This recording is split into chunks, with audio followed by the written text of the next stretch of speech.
Hello and welcome back, everybody. Thank you so much for joining me today. I'm Mr. S with the Chess with Mr. S School, and this is 10-Minute Chess with Mr. S. Today we're going to wrap up our very basics on how to play chess with a very important king move called castling, a very weird and sneaky pawn capture called en passant, and how we should develop our pieces in the first 10 or 15 moves of the game that we call the ABCs. Attack the middle, bring out your pieces, castle your king. Stay tuned, this lesson's going to be lots of fun, after which you'll be ready to start your own chess games and hopefully become a grandmaster in no time. Alright, now before we can become grandmasters of chess, we're going to at least have to know how to castle our king. Now, castling is a special move that's done between the king and the rooks. You have two rooks, one on the king's side and one on the queen side. That's right. Castling your king is only done if your king and the rook can see one another. So first, let's ask these guys to clear the way a little bit. We're going to start by moving the center pawn, the pawn in front of the king, or the front tooth, out of the way. So pawn to e4. Very good. After we've moved our pawn to e4, we're going to have to move the other pieces out of the way because the king still can't communicate with the rook. So the knight jumps out to f3. Very good. The king still can't talk to the rook because the bishop's in the way. That's right. Let's move the bishop out of the way now, and finally the king can see the rook and the rook can see the king. Hi, how's it going? Can you see me? And then the rook says, yes, of course, your majesty. Of course I can see you. Now to castle, you're going to have to do a little song. It's the easiest way to remember how to castle. We walk the king and hop the rook. 1, 2, hop the rook right next to the king. It's as simple as that. We walk the king and hop the rook. 1, 2, hop the rook right next to the king. Now let's reset our position without castling kingside, and let's see how it would look like if we wanted to castle queenside. Again, we can't castle queenside yet because there are pieces in the way. So we ask them to leave. First, we open the door. Pawn d3. Excellent. Now we take out our minor pieces. Bishop e3. Great job. Now our knight hops out of the way toward the center. Great. And our queen makes a little bit of room for the king because the king has to be able to talk to the rook. Again, the king says, can you hear me? And this time the rook can reply, yes, I can. And when you want to castle, remember, sing the song. We walk the king and hop the rook. 1, 2, hop the rook right next to the king. Now, when you're playing online, this will be done automatically. But when you're playing on a chessboard, always touch your king first. Then move it either 2 to the right or 2 to the left, and then hop your rook right next to your king. This way you'll castle and give your king some safety. However, there are rules to castling. We're going to go over those rules just now. Alright, let's take a quick look at this position and see which ways white and black can castle. Let's start with white. If we want to castle on the king's side, we're going to grab our king and move it 2 to the right. Try singing that song if ever you get a little confused on how many squares you need to move. We walk the king and hop the rook. 1, 2, hop the rook right next to the king.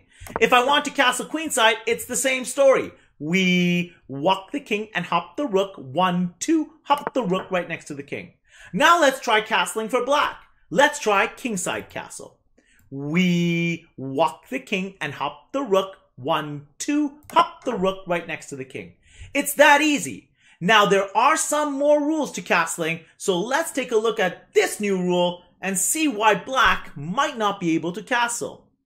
Okay, let's take a quick look at one of the most common reasons of why you might not be able to castle your king.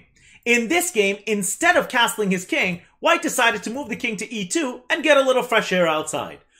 Not a very good idea. Well, black had better ideas in mind, and black decided to castle their king.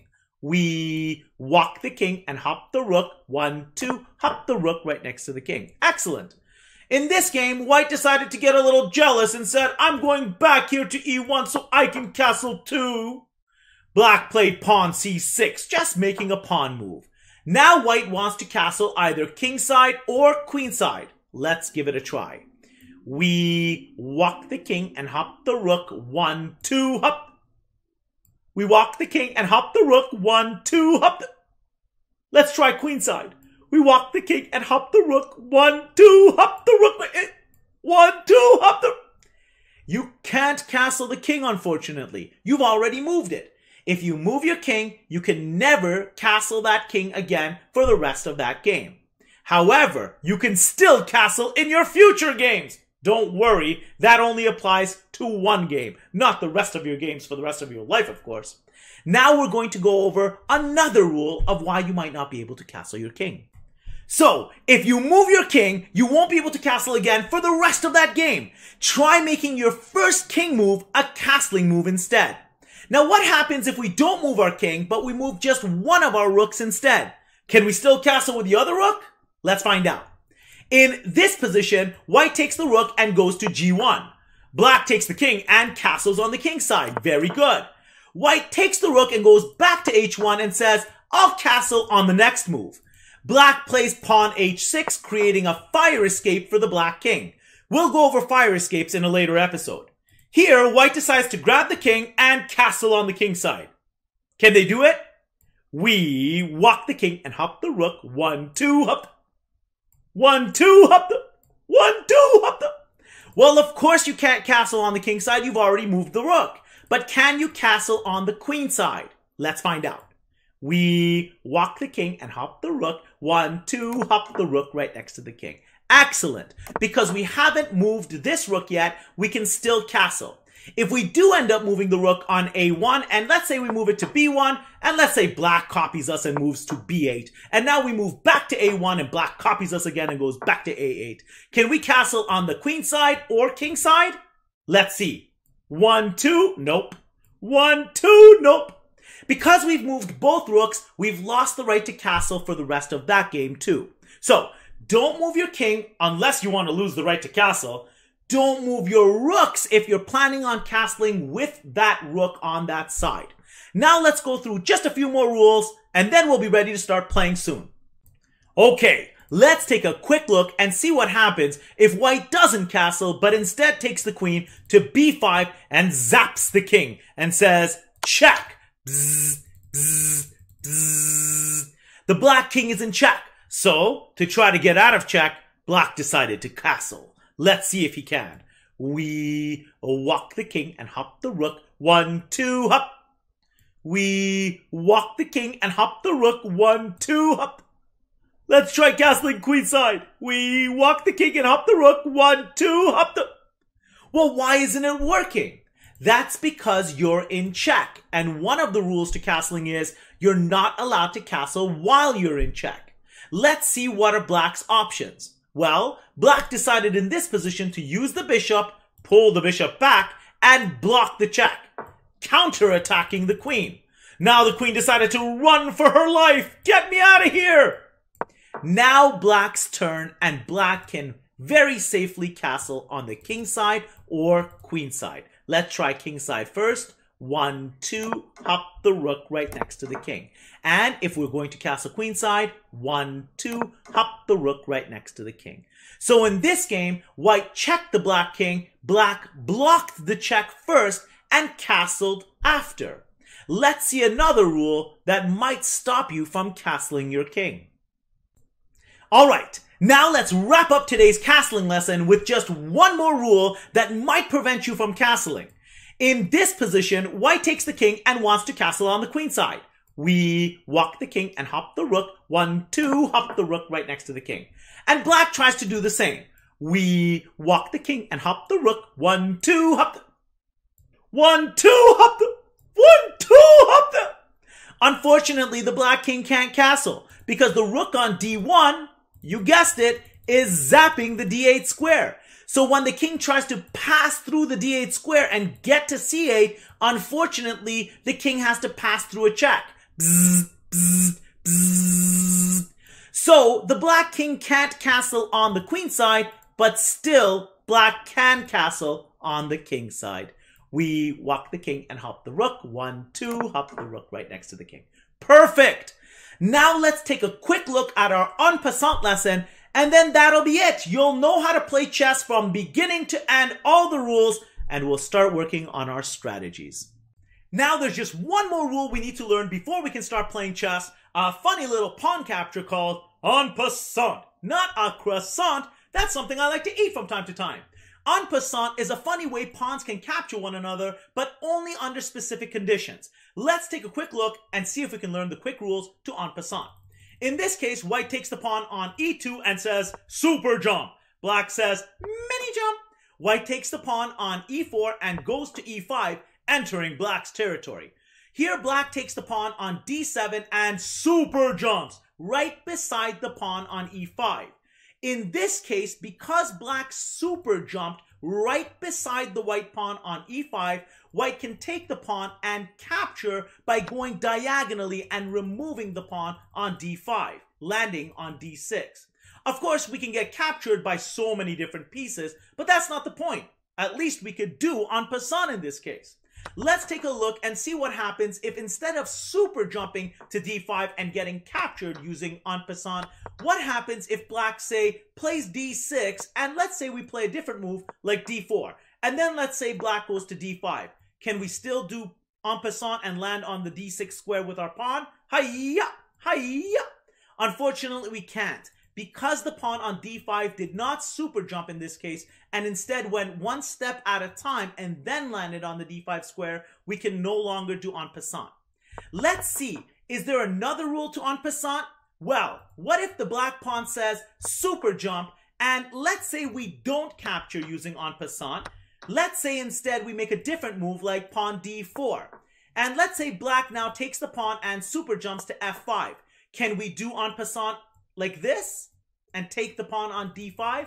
No, we can't. It has a one move expiry date. We can either do en passant right away or not at all. Right away or not at all. But there is a pawn white can still capture. Did you find it? The pawn on f5. Very good. We can still capture this pawn using en passant since black just super jumped the pawn to f5. So now we can take our pawn on e5 and capture by landing on f6. And that's really all there is to en passant. It's a fun move that was introduced about 500 years ago, and there were many good reasons for it we'll go into in future episodes when we examine full games. For now, let's go to our last part, our ABCs. Alright, now that you all know how to move all your pieces, check and checkmate, castle kingside and queenside, and even en passant, not a croissant, let's take a brief moment to review something called our ABCs. Attack the middle, bring out your pieces, castle your king. This is what we try to do in every chess opening. We'll go over an example game next episode, but for now, let's take a quick moment and realize what it is that we try to do in every single chess opening.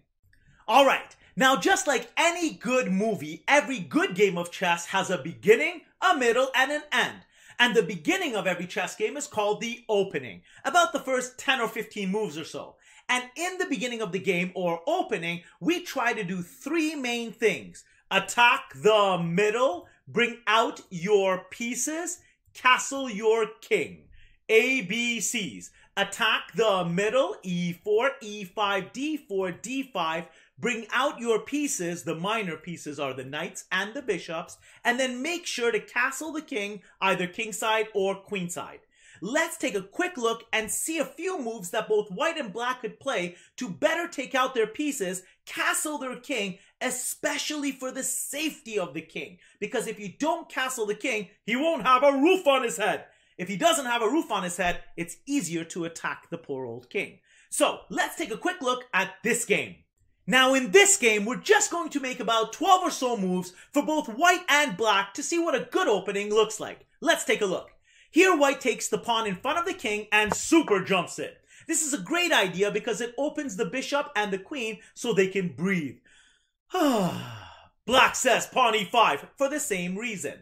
White plays knight to f3, activating one of his lazy couch potatoes.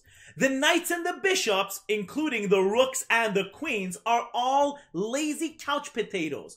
every piece in the back rank is a lazy couch potato. Rook is a lazy couch potato. Knight, bishop, queen. King needs to castle for safety, but is also a lazy couch potato unless it castles. The bishop, knight, and rook. All of them need to move to better squares, otherwise they'll be stuck as lazy couch potatoes and not active pieces like we want. Here, the knight on f3 is attacking the pawn on e5, so black needs to protect it. Black protects it by playing knight c6. I'm defending. White to play bishop to c4. Hiya! The bishop is attacking on f7, but also making room for the king to castle. Black plays bishop e7, developing the bishop on a good square. Excellent. White plays castle kingside, creating a roof over the king's poor old head and also activating the rook. Excellent idea. Black plays pawn d6, and now white plays pawn d4, attacking the center. Remember, your ABCs mean you have to attack the center squares e4, e5, d4, d5, and then activate your lazy couch potatoes, knights, bishops, rooks, and queens, and C stands for castle your king. The most important thing you can do. Black captures, which will happen much more in your opening. So in your opening, you'll have a lot of different exchanges. Don't be afraid of them, just be cautious and capture correctly. In this case, if I capture with the knight, it's a great idea. If I capture with the queen, it's a ball in the face. I'm gonna lose a tooth. Here, white takes the knight and captures on d4. Black captures back, and white takes the queen and captures the d4 knight. Very good. Black plays knight to f6, attacking our pawn on e4. Can you guess what's the best way to develop a new piece here? Knight c3, excellent move. You could have made another move, like bishop to g5, bishop to f4, bishop to e3, or another place. The good news about every chess opening is there are so many different ways you can bring out your pieces. This is just an example, but you can be creative and have your own way of taking out your pieces as long as you're using the ABCs as your guide to a good opening. Black plays castle kingside. Excellent. Activating the rook, protecting the king, and giving him a nice roof over his head. White to play and bishop f4, activating the last minor piece that was a lazy couch potato. Black plays bishop to e6, challenging our bishop on c4. Now we could capture, and then the pawn will take us back. Not the knight, the pawn will take us back.